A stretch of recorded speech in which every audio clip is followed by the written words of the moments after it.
Tonight, a new government study reigniting the old debate over whether cell phones could cause cancer. Researchers exposed rats to high doses of cell phone radiation, 9 hours a day through their entire lives, about 6 times the amount of radiation an average person gets during a cell phone call. The early findings show a slight increase in cancerous tumors in the brains and hearts of male rats, but curiously, not the females. What? And we just be using these damn things? They always say it's the one you're most closest to that will come to stab your ass in the back. And to think it's the cell phones. We do everything with our phones. But is that the right approach? Should society stop viewing cell phones as a best friend and start viewing phones more like we do construction tools, with precautions and away from kids? Well, today on Let's List Them, we will be counting down 4 things cell phones do to our body. It's truly messed up that it's possible for me to even make this episode, but yeah, let's do this. Number 4. Emits radiation.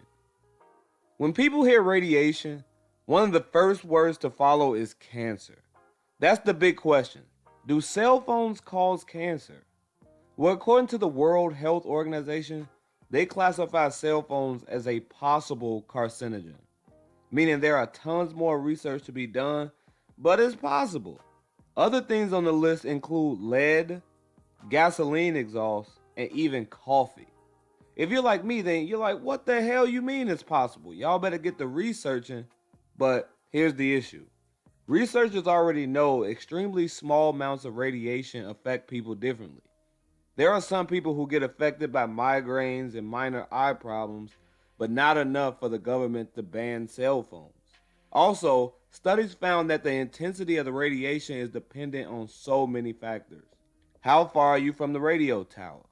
The quality of your phone, and how well frequency travels in your area.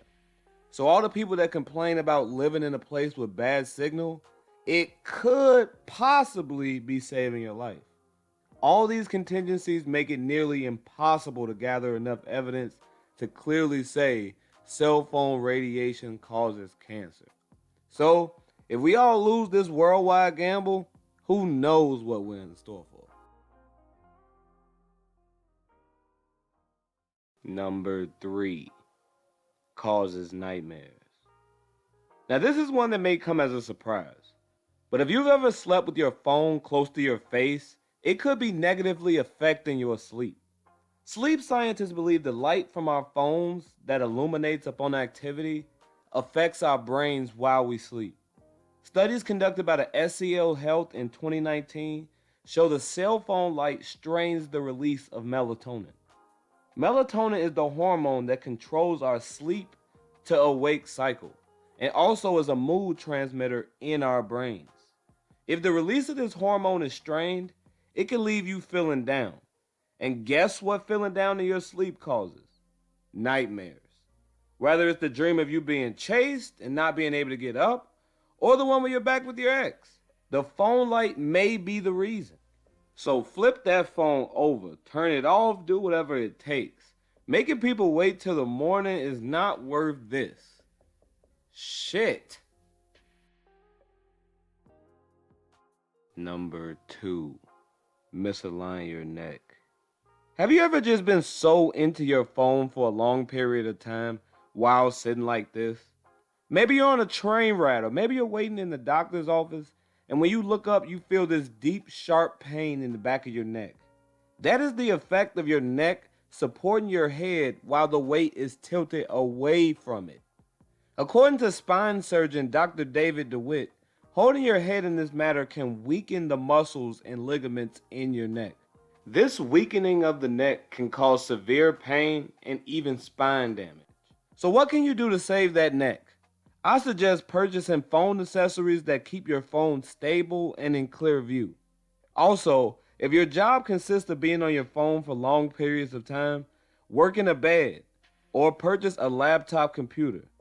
That may take away some of your on-the-go mentality, but trust me, you won't be doing a lot of going if you damage your neck.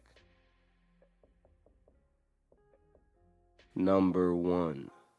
Kills our reader brains. Not so long ago, The primary way people learned and kept up with the news was reading hard copies. Whether that being books, newspapers, or magazine articles, readers would digest the words into their brains and try to visualize what it is they're reading. In present day, apps like Instagram, YouTube, and Twitter have taken over the deed of keeping the world up to date with its affairs. And they're loaded with pictures and videos. Shit, it's all pictures and videos. This barrage of convenient information causes our brains to do less work. And what happens when you don't work out a part of your body? It weakens. Have you ever went shopping at a grocery store and it takes you a bit too long to find things right in front of you? Bad reader's brain. Have you ever been asked to describe a person and you're like, I don't know, I guess he's average? Bad reader's brain. According to the book The Brain in Your Pocket by Nathaniel Barr, being able to simply Google things stops the process of someone logically thinking to find a conclusion. This could possibly have negative long-term effects, but guess what? We are the first generation of people with cell phones. So how can we study the long-term effects? After all this, we're left with one question. What are we going to do with these damn phones?